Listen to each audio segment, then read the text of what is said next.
All right, we're continuing in hadith terminology. Mustalah. We're going over the basic poem, yani beginner's poem. This is likely where you're going to start if you start learning hadith terminology. Probably the first text you're going to take is this one, the text of Al-Baykuniyah. Al-Baykuniyah. It is a very small poem in hadith terminology, only mentions 30 something types of hadiths in it. Yani, then from there you can move on to other books. Like Nukhbatul Fikr by Ibn Hajar al-Asqalani, we covered that already. What's our goal? To remind you, after we finish this Baykuniya, we want to take a leap to Alfiyatul Iraqi, the millennial poem of Al-Iraqi, 1,000 lined poem of Al-Iraqi. We're going to hop from 30 lines to 1,000 lines, inshallah. This Baykuni poem has 30 something lines. The Iraqi poem has 1,000 lines. That's what we're going to go to after this, inshallah ta'ala. Now, I want to repeat some of what we mentioned last time. I have some corrections to make and some clarifications. So, here we have two lines. Here's first line, here's second line. You know, the line of poetry in Arabic is called what? Tell me, please. 5, 4,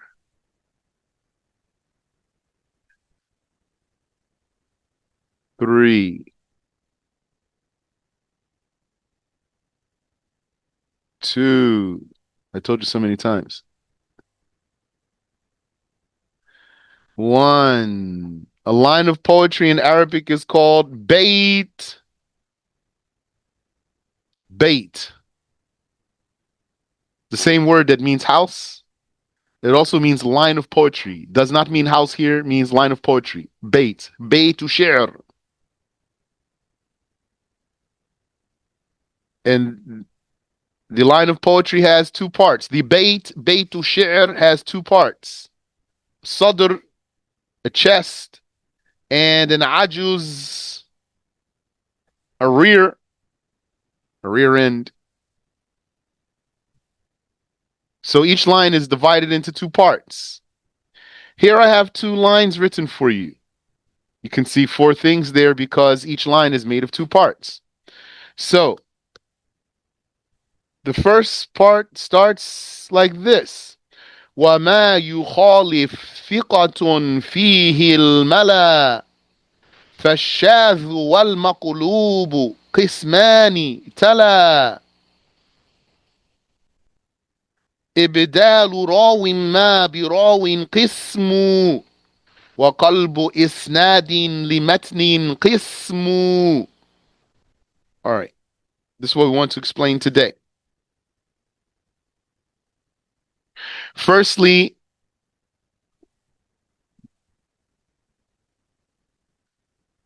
now the first correction I want to make for you, I actually already made it last time, but I just want to repeat it. So, wama, this word ma here, what jumps out at you for ma? What? Here, ma means if, not what. So, وَمَا يُخَالِفْ ثِقَةٌ فِيهِ الْمَلَا. That actually reminds me. Hold on one second. Wanted to see what Az-Zurqani says about this line here. So, one second here. Bismillah. مضطرب طرد مقلوب. Okay. الشاذ. وما يخالف ما اسم الشرط جازم ويخالف بالجزم فعل الشرط وجوابه قوله فالشاذ أي فالحديث الشاذ. Okay, he pretty much says the same thing. So, ma here means if.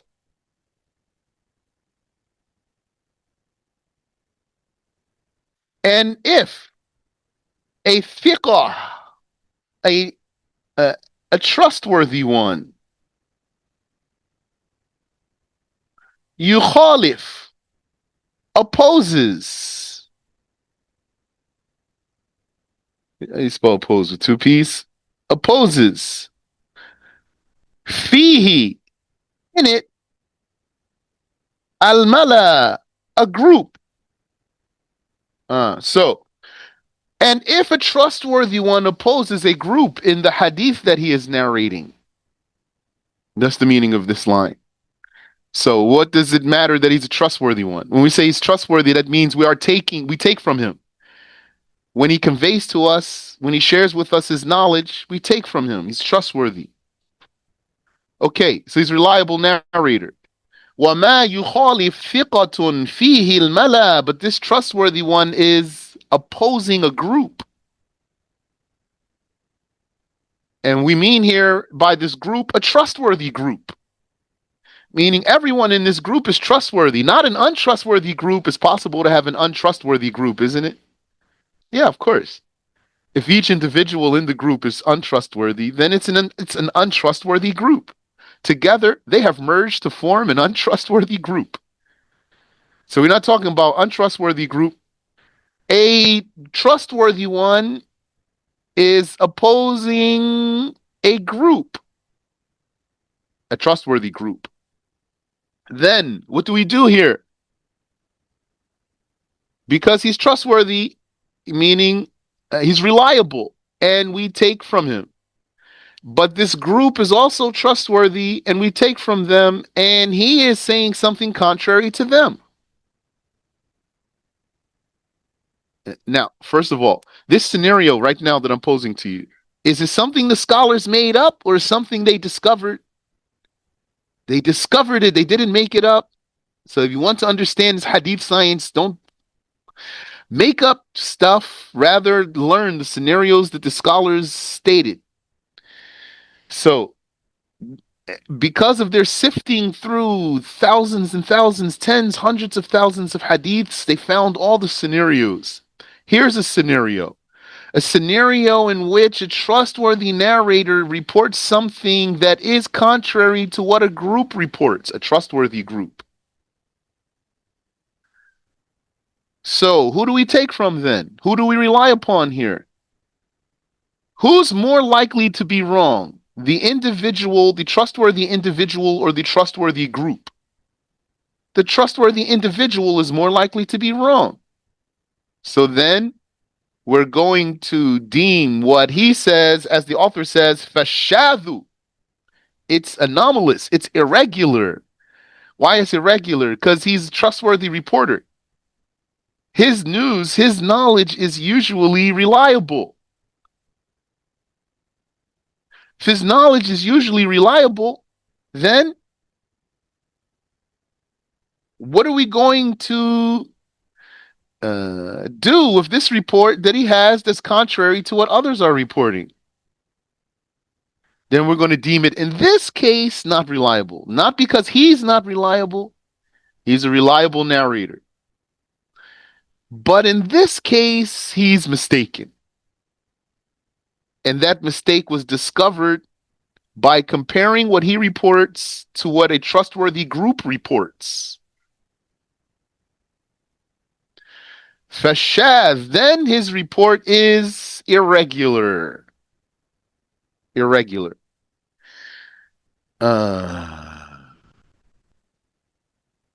But there's some detail missing from the line of poetry. Important detail for you to understand this kind of hadith that's called shadh. We're now talking about a kind of hadith that's called shadh. Irregular. Not only is an irregular report the report of a trustworthy one, but also The report in and of itself, if we didn't have something else to compare it to, it doesn't even have anything that looks like it's wrong. So it's not some crazy report, something off the walls. No. In and of itself doesn't even look harmful, doesn't have anything that's against the religion in it.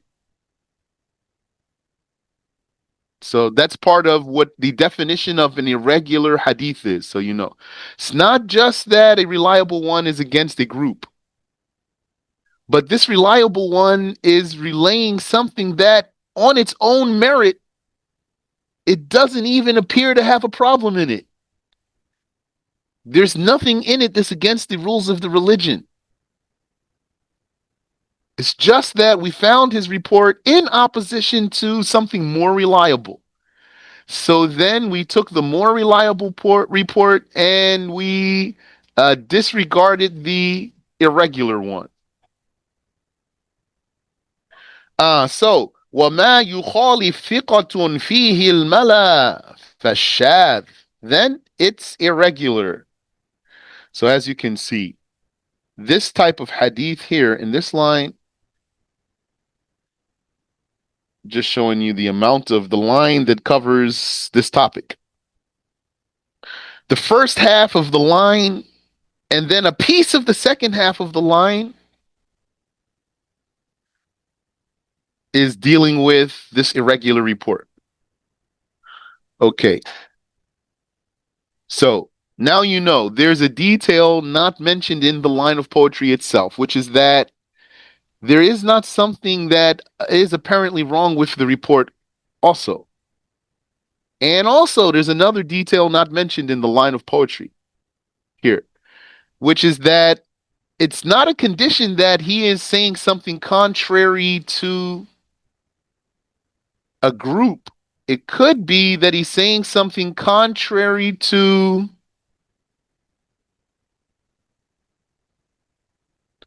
it could be that he's saying something contrary to simply a more reliable reporter. A more reliable reporter. Like what? Like, for example, this reporter, he is reliable in what he conveys, but he does not have photographic memory, for example. And we find that his report is contrary to someone with a photographic memory. So that's one individual against one individual. Then who are we going to rely on? Who's more likely to be mistaken? The one with the photographic memory or the one without the photographic memory? The one without the photographic memory is more likely to be mistaken. What does more likely mean? More likely means he's not necessarily mistaken. Doesn't have to be. It's possible that the one with the photographic memory is mistaken, but we are looking at what's likely here.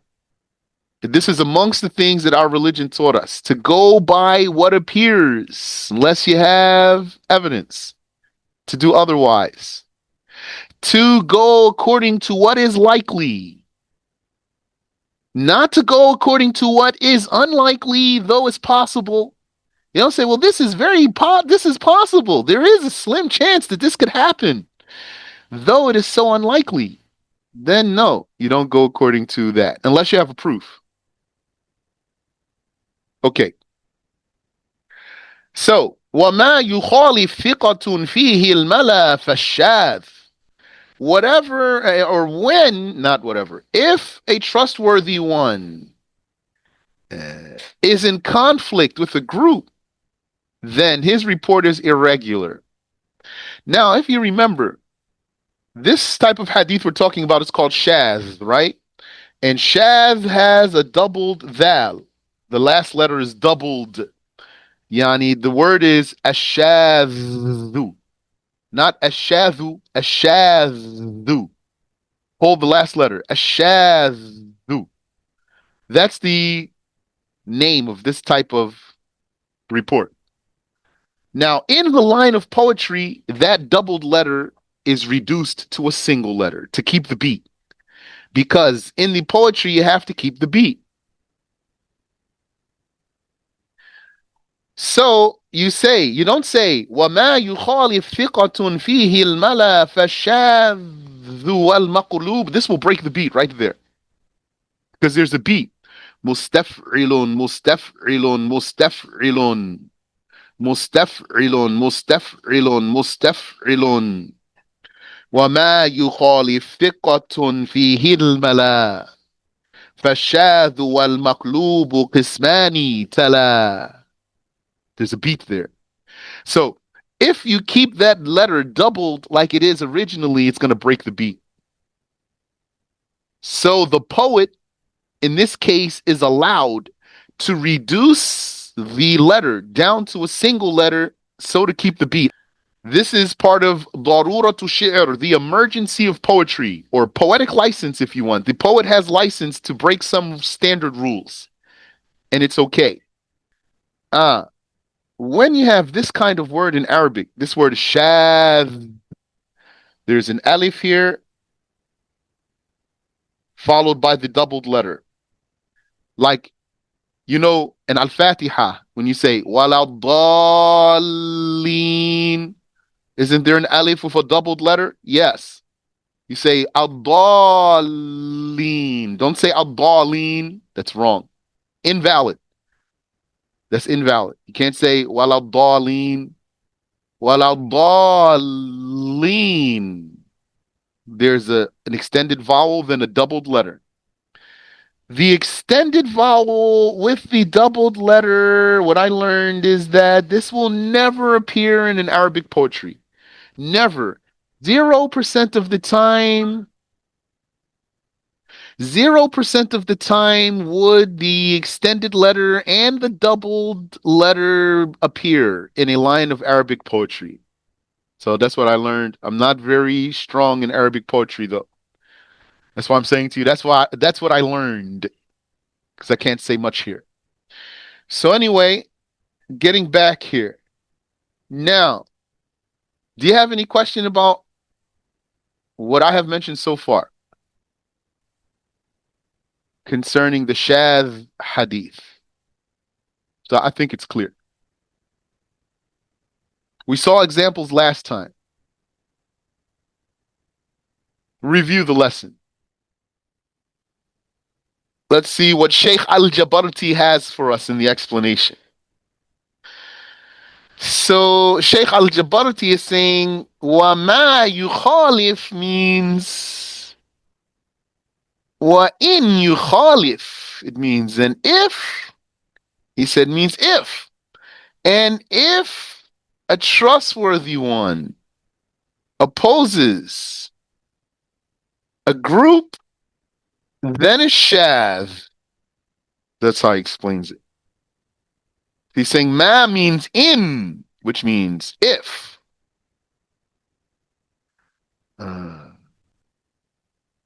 Okay. So,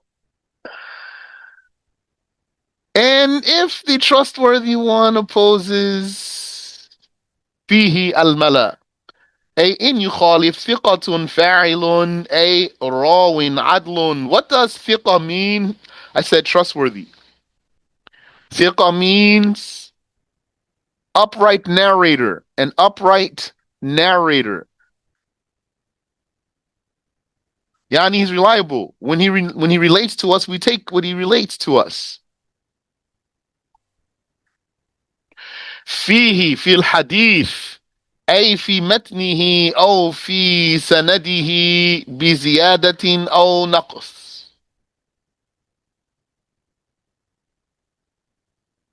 What this trustworthy, this upright narrator says in opposition and concerning a hadith, in the text of the hadith or in the chain of the hadith, by adding something or subtracting something, he opposes a group. Here, this biziyadatin aw nuqsan, by addition or subtraction, that's good thing there. Keep that.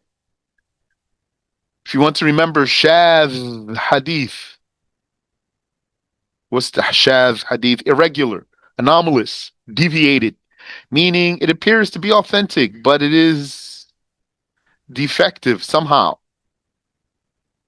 for going against something more reliable, like a group or more reliable narrator. How so? In what way? Here, Sheikh Al-Jabarti says, بزيادة أو نقص, by addition or subtraction. And he said, في متنه أو في سنده, in its text or in its chain. الملا أي الجماعة, الجماعة الثقات.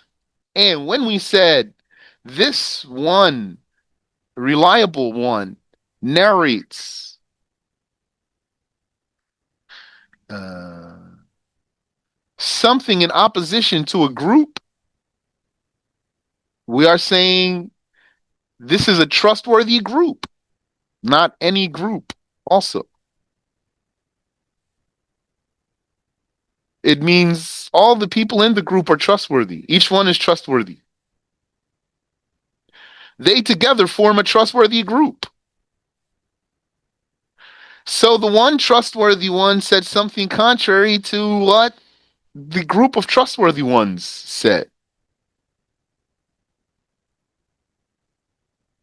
فالشاذ بحيث لا يمكن الجمع بينهما, such that it is not possible to merge these two reports, because that's the first thing the scholars are going to do when they are able to. When they come across what appears to be a conflict in the narrations, their first resort, their reflex is to merge them. How can they go together without contradiction? They have ways to do it, like Rubik's Cube. They know different ways to put it together, not just one way or ways. Many ways they know how. If they are not able to merge the reports, then fashad, then this report of the lone trustworthy one is anomalous. It's deviated. بتخفيف بتخفيف الذال للضرورة. فالشاذ, and the word shadh in the line of poetry is without a shadda for the sake of the poetry. Otherwise, it has a shadda. The verb is shadda. As I remember, shadda yashuddu with a dhamma on the mudari'. فهو شاذ with the shadda on the zal. But in the line of poetry, it's recited without a shadda to keep the beat.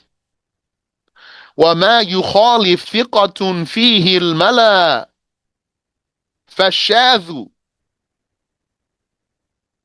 Yeah, etc. till the end of the line. فالشاذ, that's how you say the line of poetry. But the way to really say the word in Arabic originally is to put a shadda on the dhal. فالشاذ.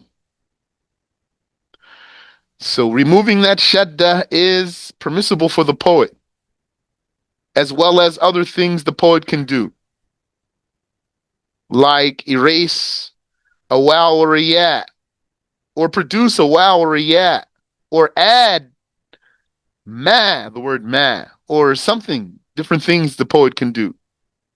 Remove the shadda and other types of things he can do to make his poem stay on beat. الفاء رابطة لجواب ما الشرطية. الشاذ أو الشاذ خبر لمبتدأ محذوف تقديره هو، أي فهو الشاذ. Okay, so I'm not going to translate all of that workings of the sentence there. But the meaning is uh, that the author said, if a trustworthy one opposes in a hadith a group. Now think about the word in or ma here in the line ma, which means in. It needs two parts to finish the meaning. It needs two parts to finish the meaning. For example, I would say to you, in takum akum. If you stand, I stand. So I need to bring two parts to complete the meaning. If I only say, if you stand and then stop, then you'll be still waiting. What? I need to bring something to complete the meaning. I stand. So he said, وَمَا يُخَالِفْ, which means وَإِن يُخَالِفْ. If the uh, trustworthy one opposes, then what's the second part? What does it link to? فَشَاذ. Then it's shadh. This means the result is that it's shadh, anomalous. وجملة المبتدأ والخبر في محل الجزم جواب الشرط. Okay, I'll skip that. وما ذكره الناظم في تعريفه هو ما ذهب إليه الإمام الشافعي. How the author mentioned the definition of shadh here, this anomalous hadith, that's the way of ash-Shafi'i. وجمهور المحدثين, and most of the hadith scholars. Yani that's their terminology. وهو المعتمد, and this is the reliable usage of the shadh hadith. But yes, so that's Imam Shafi'i's term. That's how he uses the word in hadith terminology, and most of the hadith scholars. But don't forget, hadith terminology was still being formulated at the time of Ash-Shafi'i. Ash-Shafi'i's usage of these hadith terms and other scholars like him, uh, these were still not completely uniform between all the scholars, how they were using these words and what they meant by them. Still took more time for the hadith terminology to become so uniform amongst all the hadith scholars. In earlier time, it's more loose. A Shafi'i might say this hadith is Hasan, really is Sahih. But he's saying it's Hasan because that's how he talks. But it would be a Sahih hadith. And like this, and At-Tirmidhi says there's a Sahih Hasan hadith. Hasan Gharib hadith has its own terms. As the time passed, more the terminology became uniform, and they also just kept note of those special terms. By the way, At-Tirmidhi says Hasan Sahih, Hasan Gharib. Okay, so how the author defined the Shadh hadith is the way Ash-Shafi'i defined it, and most of the hadith scholars. وهو المعتمد, and this is the reliable usage of Shadh in the hadith terminology. Not necessarily in another science, not in Quran recitation science, for example. The qira'at, shadh, means something else. وعلى نحو هذا مشى الحافظ ابن حجر, and this is the way Hafiz ibn Hajar went. So this is the standard, defining the shadh hadith in this way, this anomalous, deviated, or irregular hadith. حيث قال في شرح النخبة, where he said in the explanation of النخبة, فإن خولف أي الراوي بأرجح منه لمزيد ضبط أو كثرة عدد أو غير ذلك من وجوه ترجيحات, فالراجح يقال له المحفوظ ومقابله وهو المرجوح يقال له الشاذ. Yes. And mashallah, now these words of Ibn Hajar are so much more clear too for me. Alhamdulillah. Ibn Hajar said, and we took Nukhba already, if he were opposed, فَإِنْ خُولِفَ, if he were opposed, meaning the narrator, by something weightier, heftier than him, by additional accuracy. Yani, someone is saying contrary to him, and this one who's saying contrary to him has additional accuracy, like he has a photographic memory, while this trustworthy one does not have photographic memory, or not like him, or because of many numbers, yani many people who are narrating something contrary to him. Or another way amongst the different ways of preponderance. Yani, or some other way that we would deem that this reliable one is outweighed. فالراجح then, this means there's two reports. Should be understanding that. This means there's two reports we're dealing with here. Because if there's Shaadhdh report, that means there must be something else, right? That made this one Shaadhdh. What do we say about the Shaadhdh report? That what? It appears to be authentic. There doesn't seem to by itself seem to be anything wrong with it. Yani, it's not cuckoo, as someone might say. There's nothing wacky about it. It's not crazy.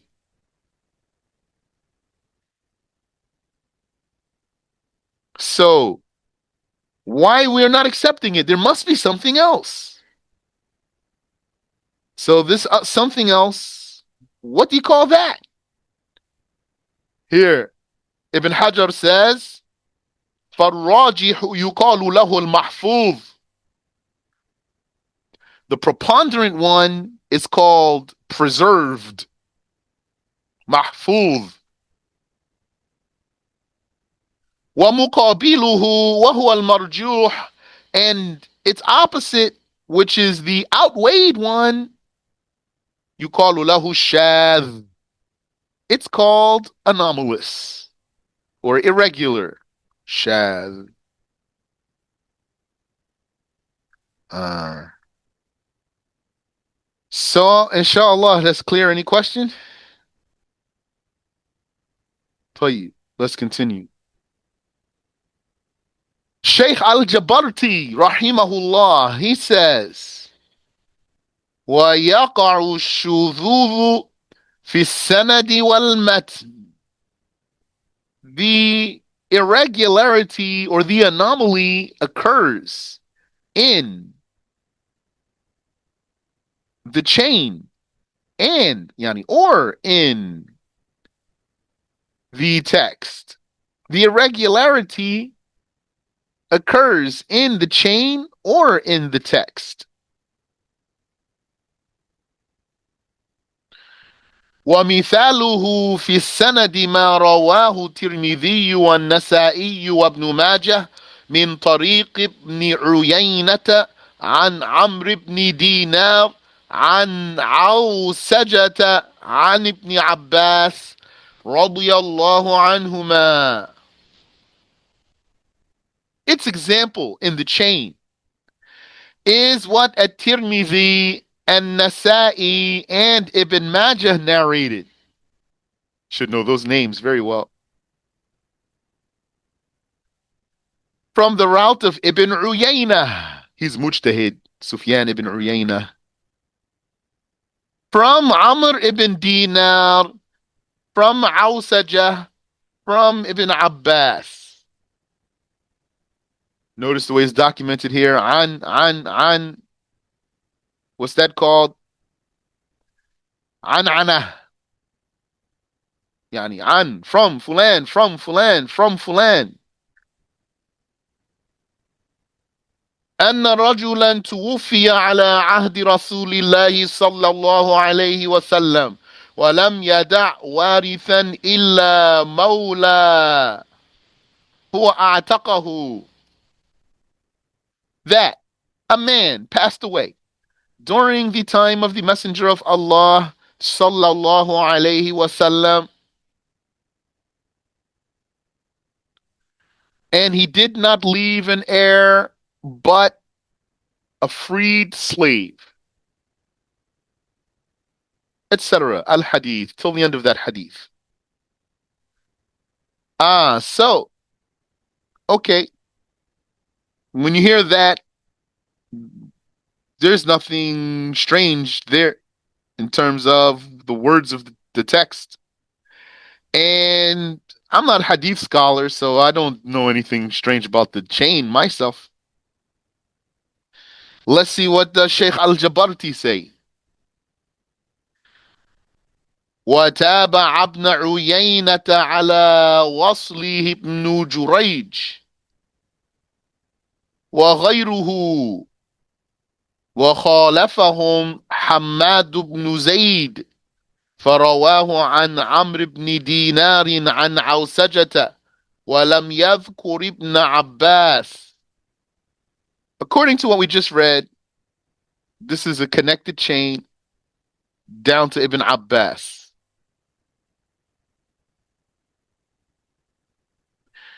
And this, what I just read to you here, it has a corroborating report, another rendition that supports it,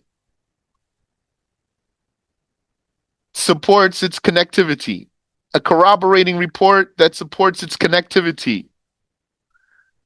Uh, Ibn Jurayj and others, they report what corroborates Ibn Uyayna's report.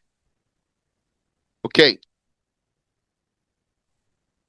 وخالفهم حماد بن زيد. But Hamad ibn Zayd, he narrated something contrary to all of them. فرواه عن عمرو بن دينار عن عوسجة ولم يذكر ابن عباس. He narrated it from Amr ibn Dinar from Awsajah, and he did not mention Ibn Abbas. قال أبو حاتم. Abu Hatim said, Al-Mahfuz Hadith ibn Uyayna. Abu Hatim said, the preserved narration is the narration of Ibn Uyayna, the one that goes back to Ibn Abbas, not the one that stops at Awsajah. So the point here is, one trustworthy one narrated something contrary to what a group narrated. According to the rules, then the report of this trustworthy one alone, without the opposition of the other narrators, would have been acceptable. That's meaning of Shaadhdh. But they found it defective.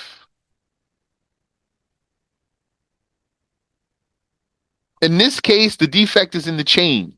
In the chain. Isn't this what he said?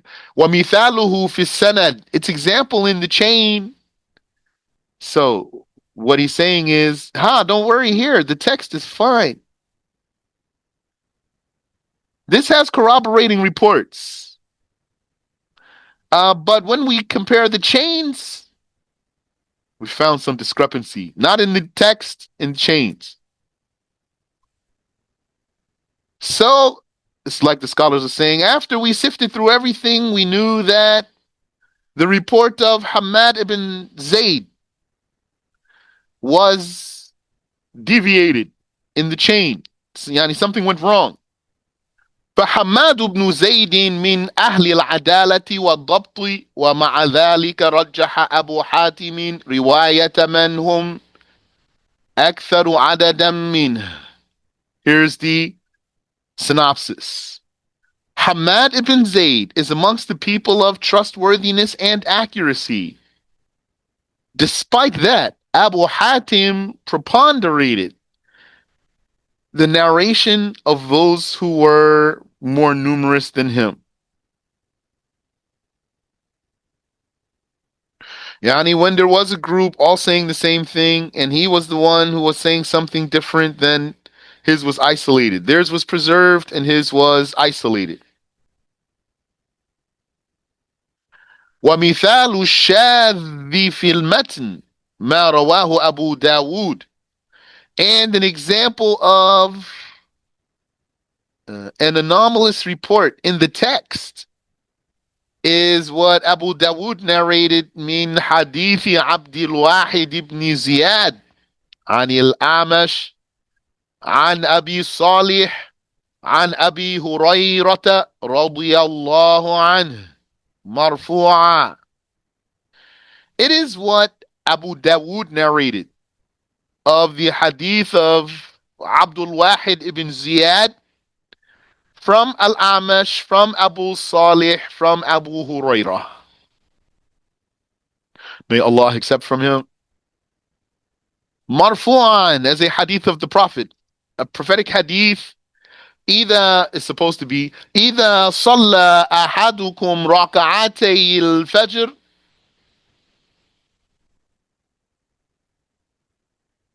فليضطجع على يمينه.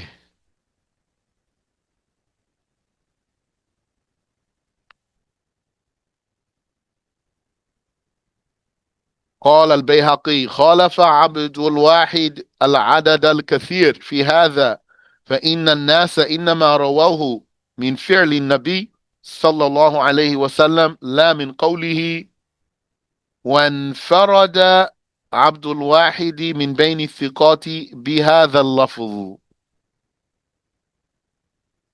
Okay.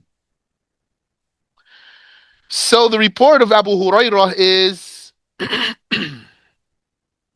or this was supposed to have been reported is, or Yani, what was reported but was deemed shadh is when one of you prays 2 rakats of Fajr.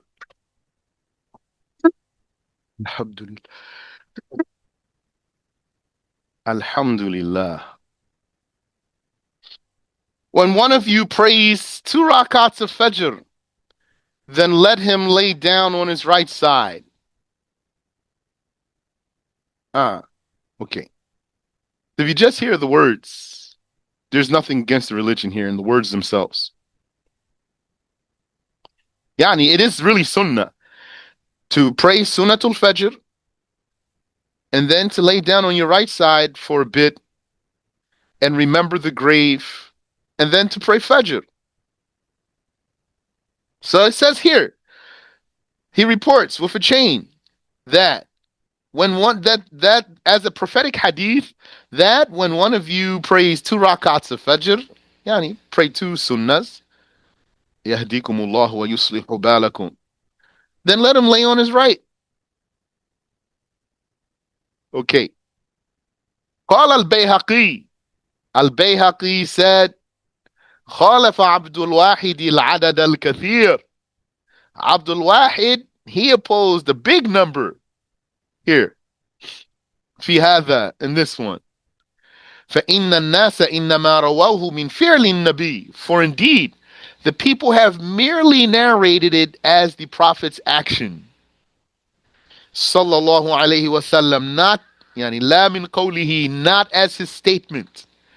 Meaning the reporters reported that the Prophet prayed 2 rakats of Sunnatul Fajr and then laid on his right. Not that he said, when one of you prays 2 rakats, etc. Just that that's what he did. So Al-Bayhaqi is saying he is the solitary one who narrated it as the Prophet's statement. Everyone else narrated it as the Prophet's action. He is when فرد عبد الواحد من بين الثقات بهذا اللفظ. Abdul Wahid is unique amongst all of the narrators for this wording of the report. Wallahu a'lam. Allah knows best. So that's the Shaadhdh hadith. When did we mention Shaadhdh before? In the beginning when we were defining Sahih hadith. Because one of the five conditions of a Sahih hadith is not to be Shadh. فالأول الصحيح وهو ما اتصل إسناده ولم يشذ أو يعل. نعم ولم يشذ أو يشذ or يشذ. Uh, yeah.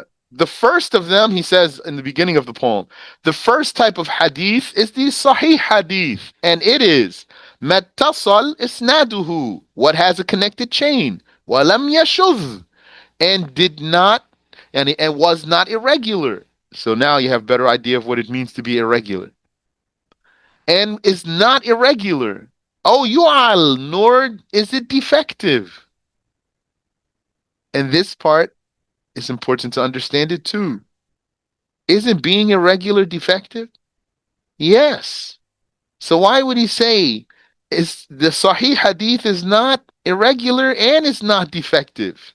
And he counts both of those as separate conditions. It has connected chain.